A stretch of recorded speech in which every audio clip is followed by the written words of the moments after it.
Why don't you want Donald Trump dead? Because the American political system should not have violence involved at it in any step. I think part of the beauty of America is that you and I are able to sit down across from each other, or anybody in this room, and we're able to have a conversation, even if it gets a little bit feisty, even if people knock over the clock on accident, we're able to go around and have a good conversation. Nowhere in that process should violence be involved. When Charlie Kirk was shot, it shook me up. It's not good. That should never happen. Nobody should enact violence, and I tell my audience that all the time. You can call somebody corrupt. You can call somebody, I mean, dude, Donald Trump called Biden a fascist. Donald Trump said Biden and Kamala were the Gestapo. Do you think, like an example, do you think someone would have been justified in killing Hitler?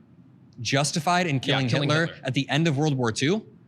You could say in the lead up, whenever he started putting Jews in gas chambers, I think would be a good cutoff. The man who is genociding Jewish people could be justifiably killed, but Donald Trump isn't genociding any sort of group right now, so that's a little bit different. Well, what I hear is fascist, and you attach all these things, so I think that there's a strong implication there that some violence is justified. But I think that has more to do with your watered down definition of fascist. Wait, do you think that people in positions of power shouldn't call the other side fascist? Yeah, well, I will say the Trump administration uses divisive rhetoric, and it's not good. And do you it's think not good. they shouldn't use the word fascist? So when Trump called Kamala a fascist, was he calling for Kamala to be killed?